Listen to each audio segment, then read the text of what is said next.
한 주간도 행복하셨습니까? 오늘은 잠언서 9장 10절 말씀으로 은혜 나누겠습니다. 여호와를 경외하는 것이 지혜의 근본이요 거룩하신 자를 아는 것이 명철이니라. 시련이나 고난이 오면 반응이 똑같습니다.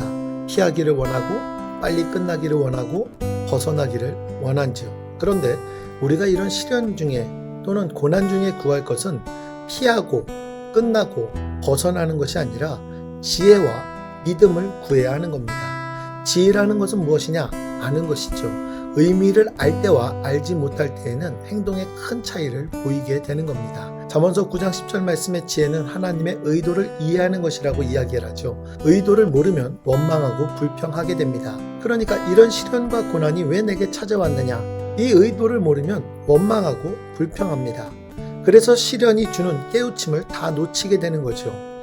퇴원하신 환우 보호자분과 처음 만나서 지금도 계속 연락을 취하며 기도하고 있는 분들이 몇 분 계십니다. 제가 병원에 처음 오자마자 목사님 새로 오셨죠? 제가 기도 부탁하고 싶어요 라고 말씀하신 분이 계셨어요. 네, 그래서 제가 기도해 드렸습니다. 빨리 완쾌되기를, 고난이 끝나기를, 평강이 임하기를 기도해 드렸어요. 그런데 어느 날인가 이 보호자분께서 저에게 한 가지 더 기도해 달라고 요청을 하셨습니다. 그 기도 제목은 지금까지 제가 한 번도 들어보지 못한 기도 제목이었습니다. 그래서 지금도 그분을 위해서 기도할 때나 우리 병원에 입원한 환우들을 위해서 기도할 때나 제가 이 기도를 꼭 합니다. 어떤 기도 부탁이었을까? 이분이 신앙생활을 오래 하신 분도 아니었습니다. 그냥 만나면 5분 정도 성경 말씀 읽어드리고 예배 때마다 빠지지 않고 와서 말씀을 들은 게 이분이 했던 신앙생활의 전부였습니다. 그러면 이분이 저에게 부탁했던 기도 제목이 뭐였을까? 저는 깜짝 놀랐습니다. 목사님, 한 가지 더 기도해 주세요. 이 고난을 낭비하지 않을 지혜를 달라고 기도해 주세요. 저는 이 기도 제목을 듣고 계속 기도하고 있습니다. 시련은 믿음을 사용할 기회입니다. 고난을 낭비하지 않는 지혜를 주세요. 믿음은 마음에서 생기는 거죠. 믿음이 확증되는 것은 삶을 통해서입니다. 그 기도 제목, 시련 중에 믿음이 나와야 하는데 의심이 나오는 이유가 뭐냐 이거예요. 사랑한다면서 왜 나에게 이런 고난을 주십니까? 나와 함께 한다면서 왜 나를 내버려 두십니까? 살아계신다면서 왜 잠잠하십니까? 상황보다 힘들게 하는 것들이 이런 질문들입니다. 이런 것들은 신뢰 없는 의심이에요. 하나님의 선하심에 대한 의심.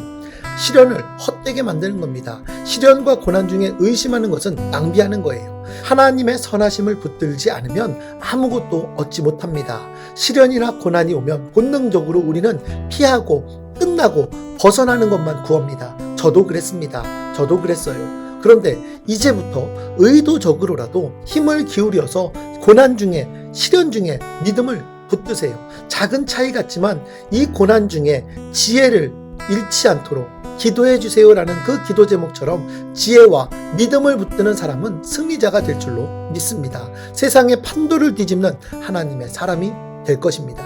지혜의 사람으로 우뚝 서시고 믿음의 사람으로 우뚝 서시기 바랍니다. 세상이 필요로 하는 사람, 그 사람이 바로 저와 여러분이 될 줄로 믿습니다. 한 주간도 승리하십시오.